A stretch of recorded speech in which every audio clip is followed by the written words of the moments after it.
we move on to assess Chelsea's start of the season. It's been a great, not a great, what am I? Hold on. Let's get back on track. Let's talk about Ronaldo. No, it has not been a great start to the season. But again, hasn't been a horrible start to the season per se as well for Chelsea. Um, so let's break it down. They've had 5 games actually so far to start off their season. Because of the Europa Conference League playoff. So that they had an opening day sort of stale performance when they lost to City to open up their season 2-0. They played the first tie of the Conference League against Servette at Stamford Bridge. They won it 2-0 with the makeshift team. Then they went on to that weekend and had their, the biggest performance so far to start off the season. They were able to get 6 past Wolves in a completely devastating attacking performance in that second half, getting 4 goals in that second half to win that game 6-2 after entering level 2-2, and honestly being a little bit outplayed in that first half. And then they went away to Servette, in which they lost 2-1, but on aggregate they won, which I didn't actually get to watch. I didn't watch that game. There was issues trying to find that game. And then Chelsea drew with Crystal Palace 1-1, which a first half they played really, really well, but they couldn't capitalize, and then they couldn't break down a low Crystal Palace block in that second half, which has been Chelsea's issue for a long time now, not being able to break down low blocks. And then it finished 1-1. So, no, I'm not going to really discuss the Conference League. It's the Conference League, and it's not even the Conference League, it's a playoff. The Premier League, 1 win, 1 draw, 1 loss. Look, for Chelsea standards, it's been a bad start to the season, for sure, for the standards of Chelsea Football Club. But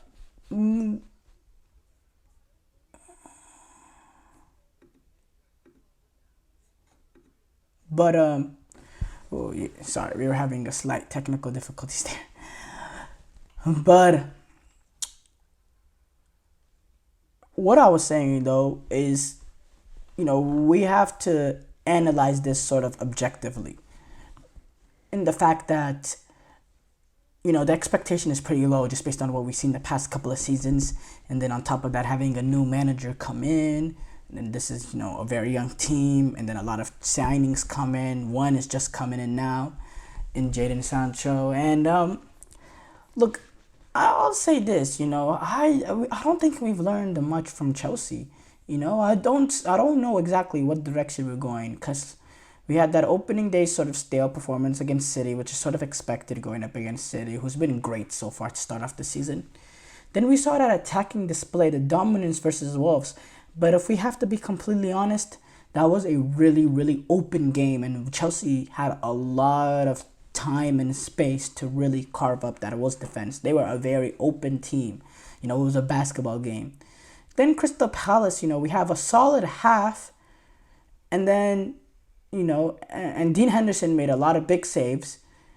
Then one moment, Crystal Palace, takes advantage of Eberechi Esse. They go into a low, not a low block, but they defend compact.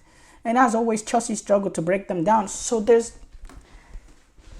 I need to see a little bit more before I can really understand what direction we're gonna go into. Usually, first couple games, we could see, but so far I don't really know exactly. Again, it hasn't been horrible.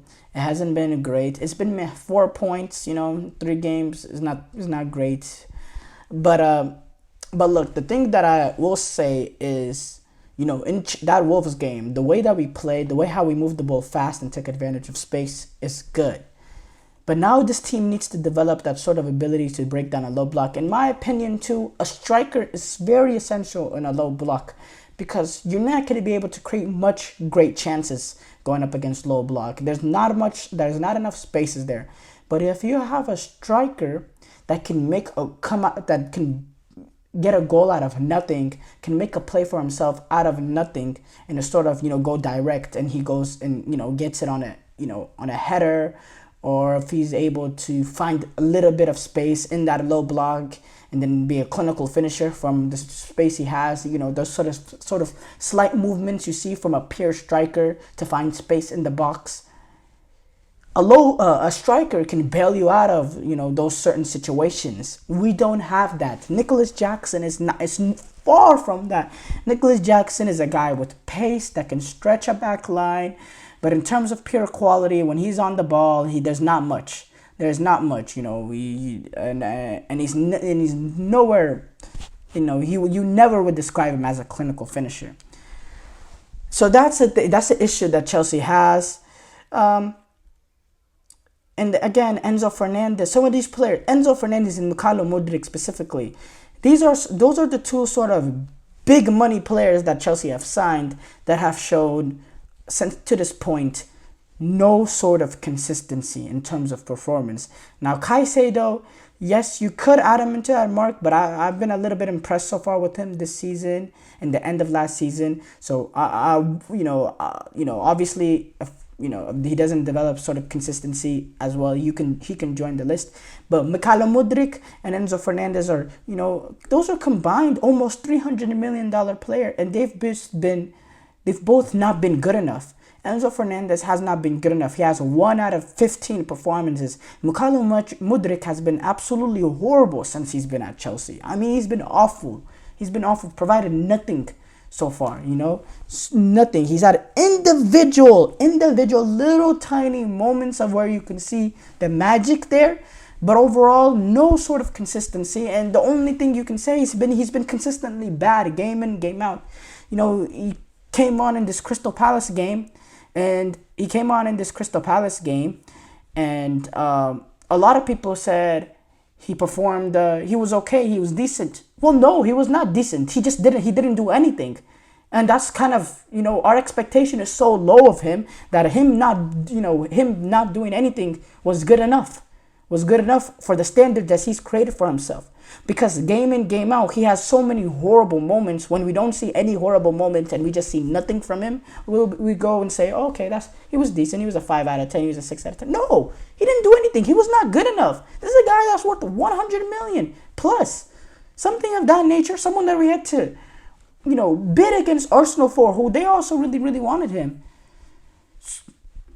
So, we need to, the players that are getting, that are brought in with these ridiculous transfer fees are the players that need to get us out of this situation that we're in and take us back into the top 4. And then we know the striker issue as well. Defensively, I think Colwill and Fofana are building this sort of partnership that I'm here for, that I like. I think with our fullback situation, Reece James, can he get back in? Can we see the best of Reece James again? I think that will be a game changer. I don't know. I doubt it. I think Marco Correa is solid more than enough. Obviously, the goalkeeping situation is still a major, major concern for me, but it's something that Chelsea just can't resolve right now. And it's shocking with the amount of money spent on players, with the amount of transfer being brought in. We didn't solve our 2 biggest holes entering the season, and that was goalkeeper and striker. But we'll see. Also another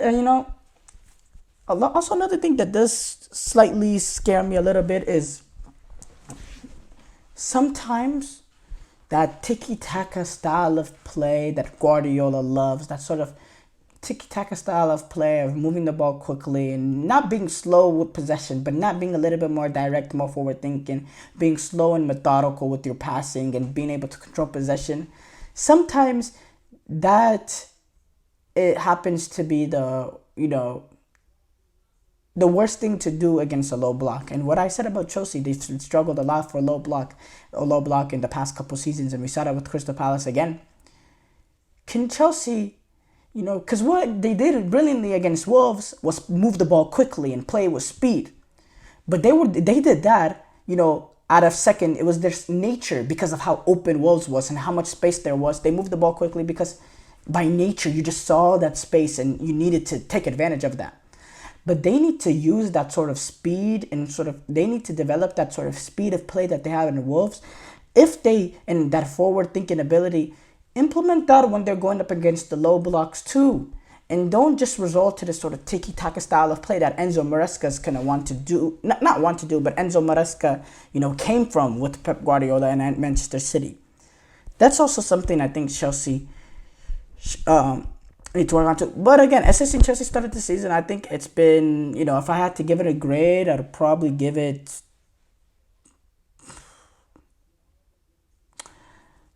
Look, I think B. I think B minus. I think B minus is too positive, but C is too negative.